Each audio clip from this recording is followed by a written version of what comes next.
అంటే ఇప్పుడు 1 వీక్లో.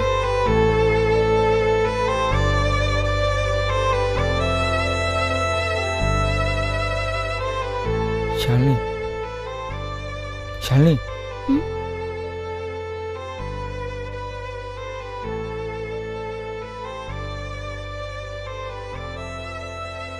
ఈ 3 సంవత్సరాల్లో ఒకసారి కూడా నేను గుర్తు రాలేదా?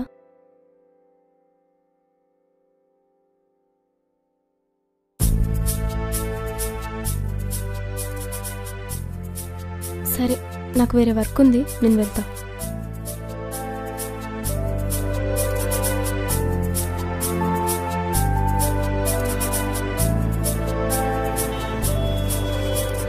నువ్వు శాలిని కదా? ఇక్కడికి ఎప్పుడు వచ్చావు? చందుని కలిసావా? కలిసాను. ఇంతకీ నువ్వెవరు? ఓ సారీ, నేను రమ్య. వాడి లవ్ గురించి మీతో ఏమైనా చెప్పాడా? చెప్పాడు. వాడిలాంటి ట్రూ లవర్ని నేను ఇప్పటి వరకు చూడలేదు. వాడి లేచినప్పటి నుంచి పడుకునేంత వరకు వాడి ఆలోచనలన్నీ మీ చుట్టూనే ఉంటాయి. ప్రేమించిన అమ్మాయి పక్కనే ఉన్నా ఇంకో అమ్మాయిని చూసే ఈ రోజుల్లో మీరు వాడికి దూరంగా వెళ్ళి 3 years అవుతున్నా మీరు వాడిని వదిలేసినా సరే వాడు మిమ్మల్ని ప్రేమిస్తూనే ఉన్నాడు. చందుకు నేనంటే అంత ఇష్టమా? అది ఇష్టం కాదు, పిచ్చి. ఎంత పిచ్చి అంటే నిన్ను చూడ్డానికి నీ అడ్రస్ తెలియకపోయినా నీకోసం ముంబై వచ్చి ముంబై వీధుల్లో తిరిగే అంత పిచ్చి. శాలిని,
ఎందుకు ఏడుస్తున్నావు?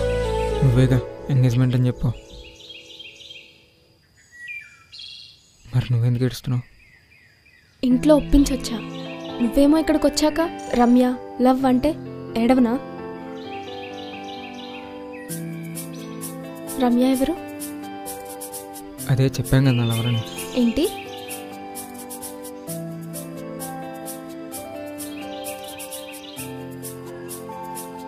ఇప్పుడు చెప్పు. తను నా ఫ్రెండ్. నీకు ఎంగేజ్మెంట్ ఫిక్స్ అయిందని కానీ నాకేం చెప్పాలో అర్థం కాలేదు. అందుకే అలా చెప్పాల్సి వచ్చింది. సారీ.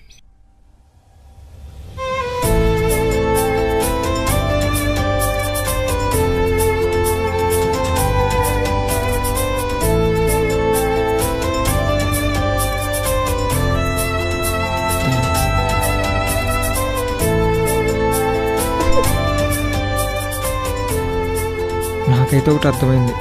మనం ఒకటి కావాలనుకొని దానికోసం నిజాయితీగా ఉంటే అది ఎప్పటికైనా మన దాకా వచ్చి చేరుతుంది. కొంచెం వెయిట్ చేయాలంతే.